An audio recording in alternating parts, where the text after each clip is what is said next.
Une ville, une radio, une fréquence dédiée à la jeunesse. Le véritable espoir de la nation. Cette nation s'appelle Radio Star, la fréquence de prédilection. Une ville, une radio, une fréquence dédiée à la jeunesse. Le véritable espoir de la nation. Cette nation s'appelle Radio Star, la fréquence de prédilection.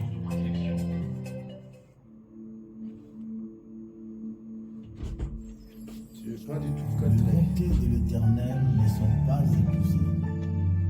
Ses compassions ne sont pas à leur terme, car elles se renouvellent chaque matin. Alors il est temps que tu te lèves, Seigneur.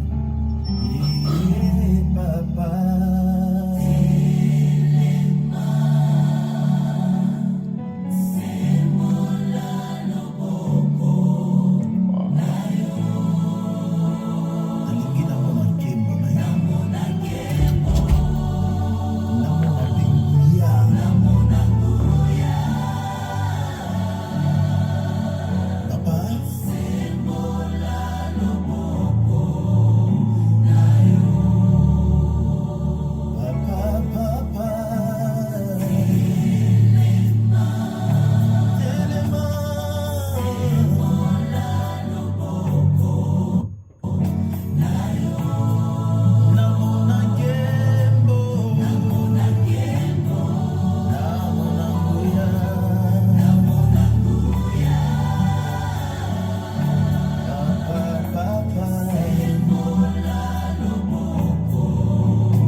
Paix et grâce chez vous, que la paix du Seigneur Jésus-Christ soit votre partage.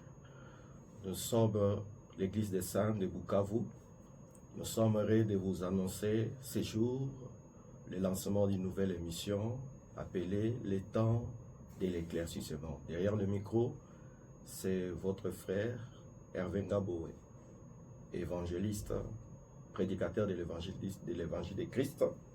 Nous sommes accompagnés dans ce micro par le frère Aaron qui nous servira d'interprète. Frère Aaron, bonjour. Bonjour.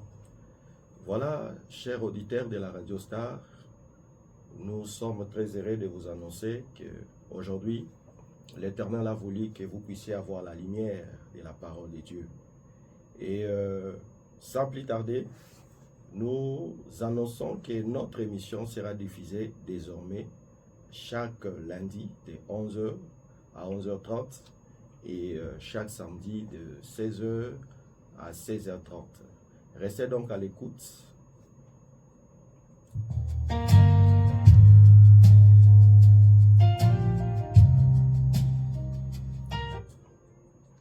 Au cours de cette émission, nous allons partager la parole de Dieu. Il sera aussi question de recevoir les questions des auditeurs et auxquelles nous allons réserver des réponses. Mais aujourd'hui, nous sommes venus avec un thème que nous avons intitulé « Le lever du soleil ». Et nous croyons que ce sera un thème par lequel le Seigneur va te bénir, l'Éternel va te visiter et la grâce de Dieu sera ton partage.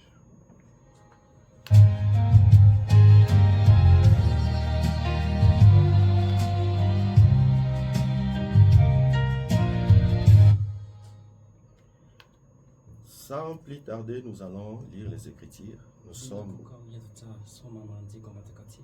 sommes dans les livres de Exode. Exode chapitre 22. Nous prenons le verset 2 au verset 3. Nous lisons au nom de Jésus. Exode chapitre 22, le verset 2 à 3. Si le voleur est surpris dérobant avec effraction et qu'il soit frappé et meurt, il ne sera point coupable de meurtre envers lui. Si le soleil est levé, on sera coupable de meurtre envers lui. Il fera restitution. S'il n'a rien, il sera vendu pour son vol. Amen. Nous disons que le Seigneur apporte l'explication à cette portion de l'Écriture parce que nous sommes dans le temps de l'éclaircissement. Nous rappelons à nos auditeurs que notre émission se nomme le temps d'éclaircissement. Donc, restez à l'écoute et le Seigneur ne manquera pas de te bénir.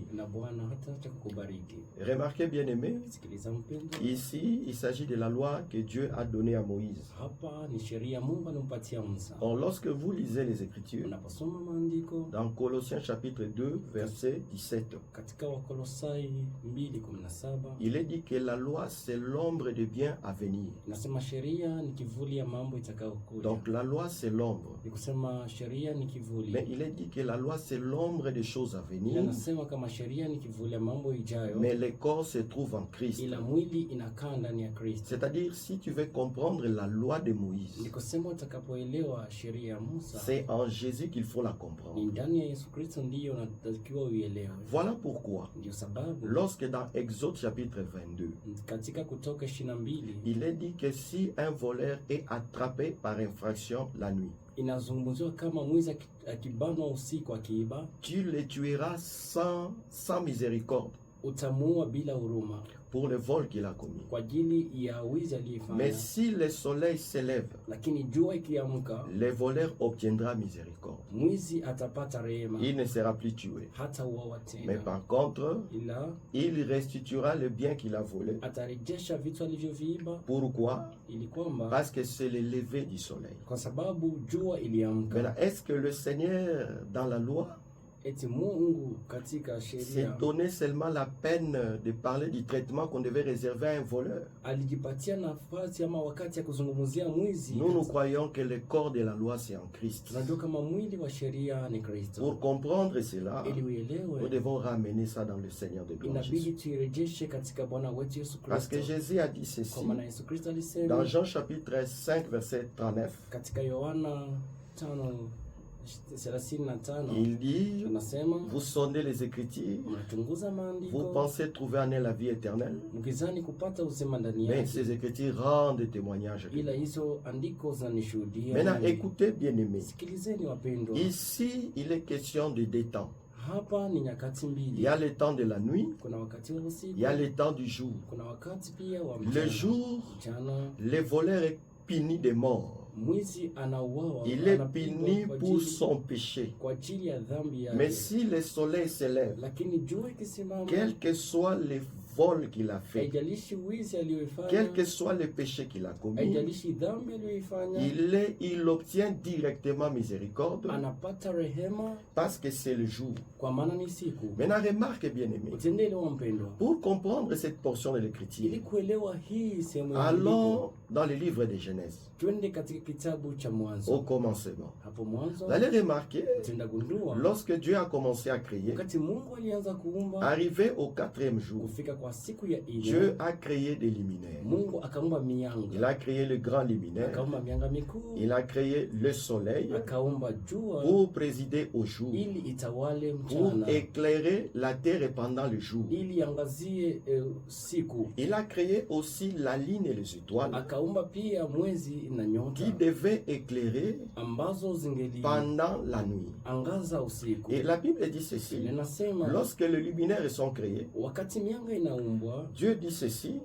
Mungu anasema que ces luminaires eti hizo mianga aideront à itasaidia marquer les époques. kuonyesha nyakati, Ça sera des signes dans le ciel zitakuwa alama qui mawinguni vont marquer les temps, ambazo zitakazoonyesha les nyakati, époques, le période. nyakati na majira. Donc na ces masiku. luminaires-là, Ni kusema hizo c'était mianga des présages. zilikuwa zinaonyesha Quand tu siku. vois le luminaire, Unapoona mianga tu sais comprendre déjà dans quel temps tu te trouves. unaweza kuelewa unakuwa katika Maintenant, wakati si nous gani. rentrons dans Exode chapitre 22, Tukirudia katika Kutoka 22, vous allez remarquer tenda gundua que le voleur kama mwizi obtient miséricorde quand? anapata rehema wakati Il gani? obtient miséricorde quand le soleil est levé. Anapata rehema wakati jua inasimama. C'est-à-dire, quel que soit le mal qu'il a fait, Haijalishi makosa mais si aliyofanya, le soleil est levé, ila kama jua ikiinuka, même si tu as mis la main sur lui, hata kama umemtia mkono juu tu ne yake, pourras plus rien faire sur lui. hautamuua Il tena, restituera seulement les biens volés atarejesha vitu et il alivyoviiba obtiendra na miséricorde. atapata rehema. Contrairement au temps où la lune éclaire, Kinyume wakati ambapo mwezi le inaangaza, temps de la nuit, wakati wa usiku, là, hapo même si le voleur hata kama mwizi demandait miséricorde, angeliomba rehema, celui qui a mis la main sur lui, aliyeweka mkono tu juu il le yake frappera de mort. atampiga na kumuua. Maintenant, remarquez bien aimé, Tazama mpendwa, la Bible dit Biblia ceci inasema dans le livre des Romains, katika kitabu cha Waroma, Romains chapitre 5, Warumi sura yake ya 5 le verset 13. verse yake ya 13. J'aimerais qu'on puisse lire cette écriture ensemble. Nikilitaka tusome hiyo andiko Il est écrit ceci, Nasema hivi, Romains chapitre 5, verset 13. Warumi 5:13. Car jusqu'à la loi, Tukipaka kwenye sheria, le péché était dans le monde.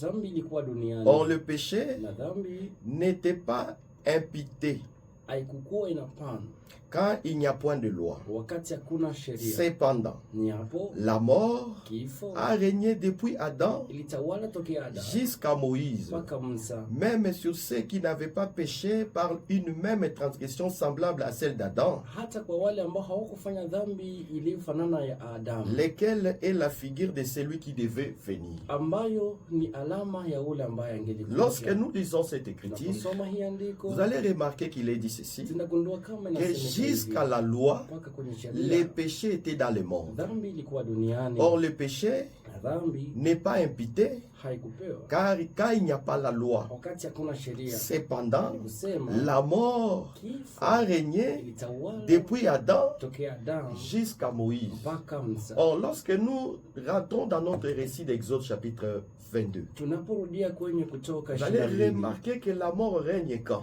utakutana kifo litawala wakati La mort gani? règne pendant la nuit. Wakati kifo litawala wakati wa usiku, Et la nuit est présentée ici na usiku inawakilishwa hapa comme le temps où il n'y a pas de ni miséricorde. wakati ambapo hakuna rehema, C'est le temps où le péché ni règne. wakati ambapo dhambi C'est le inatawala, temps où la mort ni règne. wakati ambapo kifo inatawala. Donc quand la lune est claire, Wakati mwanga avec les unaangaza étoiles, na nyota, c'est le temps où le péché ni domine. wakati ambapo dhambi C'est inatawala, le temps où la mort règne. ni wakati ambapo Mais kifo par inatawala. contre, Lakini quand le soleil est clair, wakati jua yoyo là nous inaangaza, voyons la miséricorde tunaona hapo rehema, et nous voyons la fin de la mort. na tunaona mwisho. La mort ya n'a plus kifo. d'autorité Kifo ina tena uwezo parce que c'est le soleil. sababu jua iko. Maintenant, remarque bien aimé, Tazama mpendwa, Jésus, la Bible dit ceci. Yesu Kristo anasema hivi Dans Jean chapitre 1er, katika Yohana 1 le verset 17, verse ya 17, il est dit ceci, inasema que hivi la loi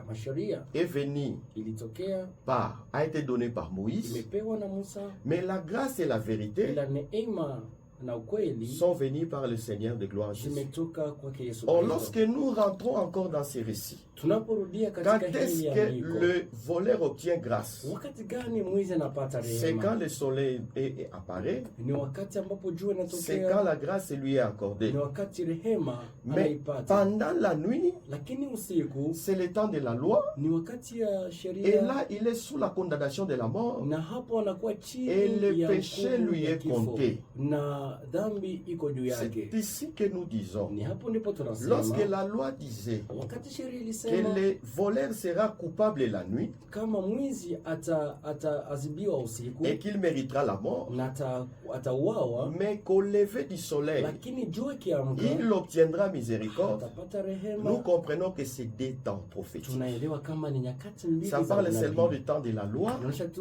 wakati wa où la sheria mort régnait, ambapo kifo où le litawala péché était compté, na dhambi ilikuwa, et le temps de la grâce, na wakati wa où neema la miséricorde est accordée. ambapo rehema inapewa. Parce que vous allez remarquer, bien aimé, Tunataka kuelewa mpendwa, le Seigneur Jésus-Christ, Bwana Yesu Kristo quand il est venu dans le monde, wakati alikuja duniani il a dit ceci, akasema hivi, pendant qu'il est dans le monde, wakati wote iko duniani il est la lumière du monde. yeye ni nuru ya Vous ulimwengu. allez remarquer même, bien aimé, Tunaona kwanza mpendwa, ces jours-là, hiyo siku à la croix, msalabani, quand il fut crucifié, wakati et alisulubiwa, quand il rendit l'âme, wakati alitoa na roho yake, la terre tout entière était entrée dans le noir. dunia yote ikiingia katika C'était giza. un mouvement symbolique et prophétique Ilikuwa ni tendo ya qui unabii montrait que le soleil venait de se coucher. ambayo inaonyesha kama jua ilienda Parce que le kulala, Seigneur Jésus-Christ, kwa maana Bwana Yesu Kristo c'est lui le soleil. yeye ndiye jua.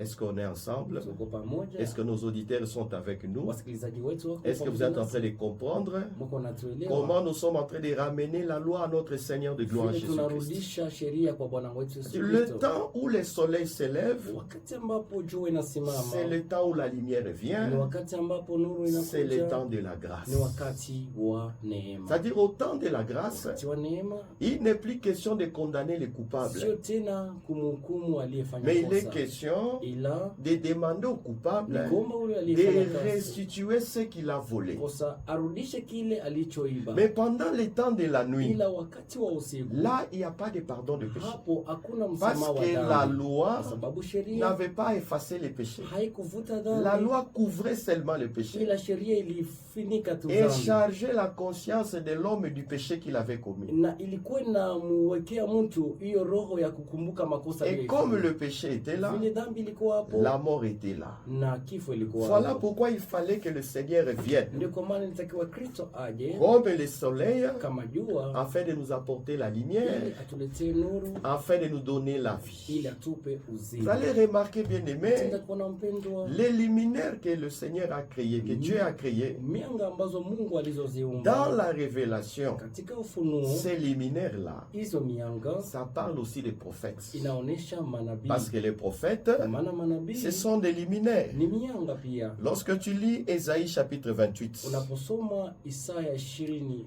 Ésaïe chapitre 49 vous laisse dire, ningilisema Isaya 48 le verset 6, verse yake ya 6 il est dit ceci, inasema hivi, il est dit, inasema se peut que tu sois mon serviteur, ili uwe mtumishi wangu, pour élever les tribus de Jacob, ili uinue kizazi cha pour Yakobo, ramener le reste ili d'Israël. urudishe mabaki ya Israeli. Écoutez, Sikiliza, je t'établis nitakuweka pour être la lumière des nations, kuwa mwanga wa mataifa, pour porter mon salut jusqu'aux extrémités de la terre. ili kubeba neno langu mpaka misho ya Ici, dunia. il s'agit du prophète Ésaïe, Hapa ni nabii qui Isaya est présenté aussi comme une lumière. ambaye anawakilishwa kama mwanga. Or, lorsque tu vas encore dans Ésaïe chapitre 8, verset 18, Unaposoma Isaya 8, il est dit ceci, inasema hivi, voici, tazama, moi et les enfants que l'Éternel m'a donnés, mimi na watoto Mungu amenipa, nous sommes des signes, tunakuwa alama des présages en Israël, ya nyakati de Israeli la part de l'Éternel des armées, kutoka kwa milele Mungu Mungu qui habite sur la montagne de Sion. anayeketi kwenye mlima wa Donc vous Sioni. remarquez bien aimé, Tenda kuona mpendwa, ici le prophète est présenté comme une lumière hapa nabii anakilishwa kama vile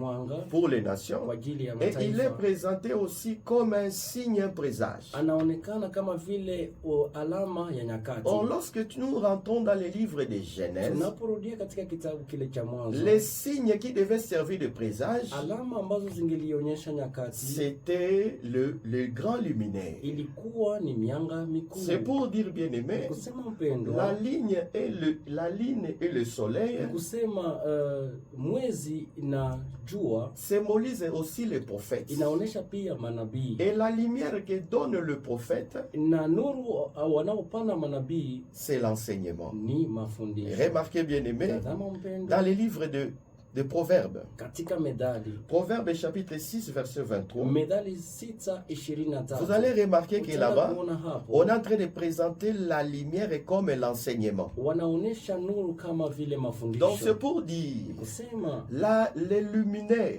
mianga les grands luminaires ama mianga mikuu qui a éclairé pendant la nuit, iliyoangaza mchana parle du prophète Moïse. inaonesha nabii Musa, Et la lumière qu'il a donnée, na nuru aliyopana c'était la loi. ilikuwa ni sheria. Or, cette Na loi-là hiyo ne sheria pouvait pas nous justifier par rapport au péché. haingetuweka huru kwa Au dhambi, contraire, la loi a été donnée lakini sheria imepewa afin que le péché puisse abonder. ili dhambi itawale. Or, quand il y a le péché, Kama pana dhambi c'est la mort. ni kifo. Voilà pourquoi le Seigneur devait venir Ndio sababu Kristo angelikuja comme le véritable soleil kama jua ya kweli afin de nous apporter la miséricorde. ili atupatie rehema. Que Dieu te bénisse, frère. Mungu akubariki ndugu, Et là où tu nous suis, popote nous sommes unatufuata, en train de te dire tunakuambia que le soleil est déjà levé.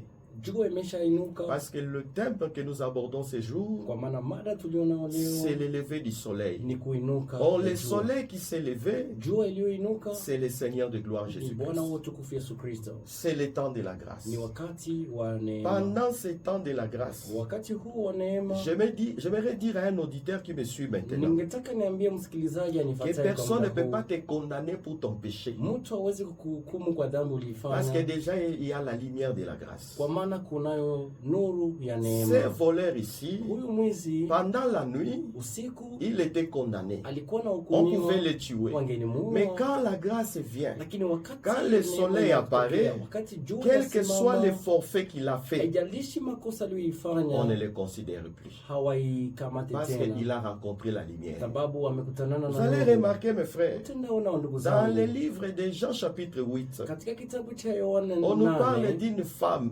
wanatuonesha qui mwanamke était surpris en flagrant délit d'adultère. walimshika akiwa katika kitanda cha uzinzi. La Bible dit ceci. Inasema C'était le matin. ilikuwa ni Lorsque vous asubuhi. lisez l'Écriture, Unaposoma vizuri au andiko, verset 2, kwenye versi ya on a dit pili que les pharisiens walisema et les Mafarisayo scribes na ont waandishi amené à Jésus walimletea Yesu cette femme le matin. huyo mwanamke. Ilikuwa Oh, asubuhi. bien-aimé, Na sasa le mpendwa, fait déjà d'amener cette femme à Jésus kuletea Yesu huyo mwanamke les matins, asubuhi c'était déjà la grâce. ilikuwa ni Parce que neema, c'était déjà le lever du soleil. kwa sababu jua ilikuwa C'est imeshasimama. supposé que cette femme avait commis l'adultère pendant la nuit. Ni kusema huyo mwanamke alifanya uzinifu Et usiku. remarquez quand les sacrificateurs, les pharisiens sont venus vers Jésus, Wakati Mafarisayo walimjia ils Yesu, sont venus à Jésus, ils ont dit, walimjia Yesu na ils ont kusema, dit, Moïse nous a autorisé de lapider ce genre de femmes. aseme Musa alitupatia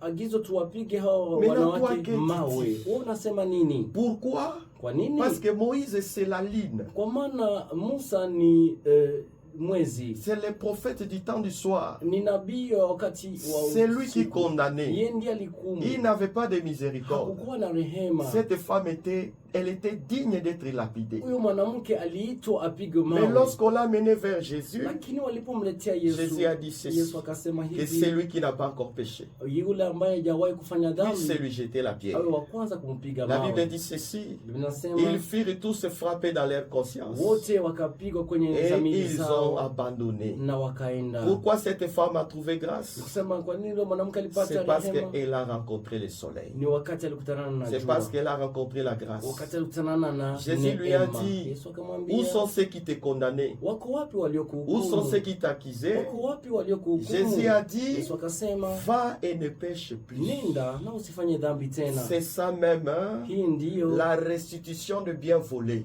kurejesha vitu La alivyoviiba, restitution de biens volés kurejesha vitu dont vilivyoibwa, nous parlons dans Exode chapitre 22. ambao tulikamata katika Kutoka C'est 22. ça même la Hiyo repentance. ndiyo toba. Aujourd'hui, le Seigneur ne te condamne pas. Leo Mungu akuhukumu tena, Quel que soit le péché que tu as fait. ajalishi makosa uliyoyafanya. Si tu es une femme, Kama kwa mwanamke, quels que soient les avortements que tu as fait, hata kama kutoa mimba ngapi je suis ulifanya, en train de t'informer niko na que kuambia nous sommes au temps du soleil. tuko kwa wakati ya C'est jua, le temps de la grâce. wakati ya neema. Mais c'est que le Seigneur veut de toi Lakini Mungu et anakuomba que tu ailles et uende que tu ne pêches pas. usifanye dhambi Je vais tena. t'informer, bien Nataka aimé. nikwambie mpendwa, La Bible dit ceci Biblia inasema hivi dans le livre de Proverbes, katika Methali, Proverbes chapitre 10. Methali 10, Là, on est en train de dire pale wanasema que le bien mal acquis aseme vitu ambavyo umevipata ne vibaya profite pas. hawezi Le bien kuvifaidia. mal acquis, frère, Vitu ulivyovipata cher vibaya, auditeur, c'est msikilizaji, le péché. ni dhambi. Le péché n'est pas ton bien.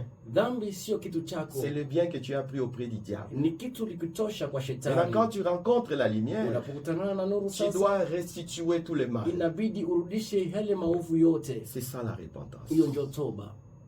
Est-ce qu'on est ensemble? Tuko pamoja. Est-ce que la paix de Dieu est dans vos maisons? Amani ya Mungu iwe ndani ya nyumba J'aimerais dire zenu. à quelqu'un qui me suit Ningetaka maintenant, ambia mtu mmoja nifuataye kwa muda et huu, partout où tu te trouves maintenant, popote ulipo, que le diable ne t'équipabilise pas, shetani asingelikufanya ukumbuke qu'il ne te makosa, rappelle pas le mal que tu as fait. asikumbushe makosa uliyoifanya. Je ne sais pas ce que tu as fait dans ta vie. Sijui ulifanya nini maishani Je ne sais mwako, pas que tu as un jour empoisonné sijui quelqu'un, kama umeshampatia sumu mtu, qu'un jour tu as même violé, siku moja mineur. ulibaka, umebaka mtoto, et cela te dérange. na hiyo inakusumbua Je vais katika te dire, moyo. bien-aimé, Nakwambia tu mpendwa, n'es pas plus pécheur que cette femme adultère. hauko mfanya dhambi mkuu kuliko huyo mwanamke Je vais te dire que aliyekamatiwa. Jésus ne te condamne pas. Niko nakwambia kama Yesu hakuhukumu, Mais lakini restitue le bien que tu as volé. rejesha hiyo vitu Parce que ulivyoviiba, nous sommes au temps de la kwa lumière. sababu tuko kwa wakati ya Tu nuru, obtiendras miséricorde. utapata rehema. Voilà, bien-aimé, le Ndio sababu message mpendwa, alikuwa que nous vous mada annonçons aujourd'hui ambao tulikuwa nawaletea leo dans notre émission, katika kipindi le chetu temps de l'éclaircissement. nyakati ya Je vous mwangaza. rassure, bien-aimé, Na uhakikishia mpendwa, que le soleil va s'élever dans vos kama vies. jua itainuka katika maisha Vous yenu, verrez la main de Dieu, mtaona mkono wa vous Mungu, verrez le pardon du péché. mtaona msamaha wa dhambi. Et nous disons ceci, Na tunasema que hivi, nous sommes à votre disposition. tuko hapo kila siku, Nous sommes à votre tuko disposition hapo kila siku, chaque lundi kila siku ya kwanza de 11h kuanzia saa 10 jusqu'à 12h. mpaka De 11h jusqu'à 11h30, voulais-je dire.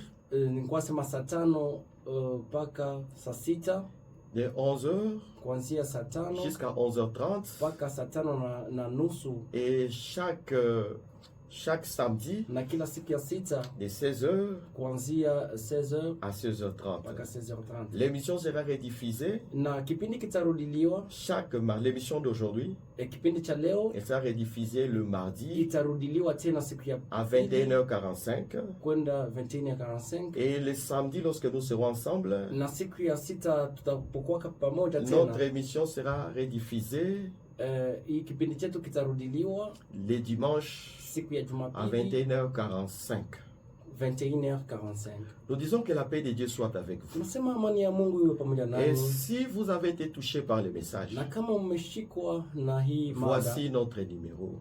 shikeni namba zetu za C'est simu le 09 09 9 encore 9 tena 290 290 88 88 91. 91 09 9 099 290 290 88 88 91. 91. Si vous voulez recevoir la lumière, Kama unataka kupata nuru, recevoir le Seigneur Jésus-Christ, umpokea Bwana Yesu qu'il Kristo, puisse te débarrasser, akutenge te débarrasser de tous kutenga ces biens mal acquis, les na péchés. ile vitu vibaya N'hésite pas de nous contacter. zambi, usiache kutuita.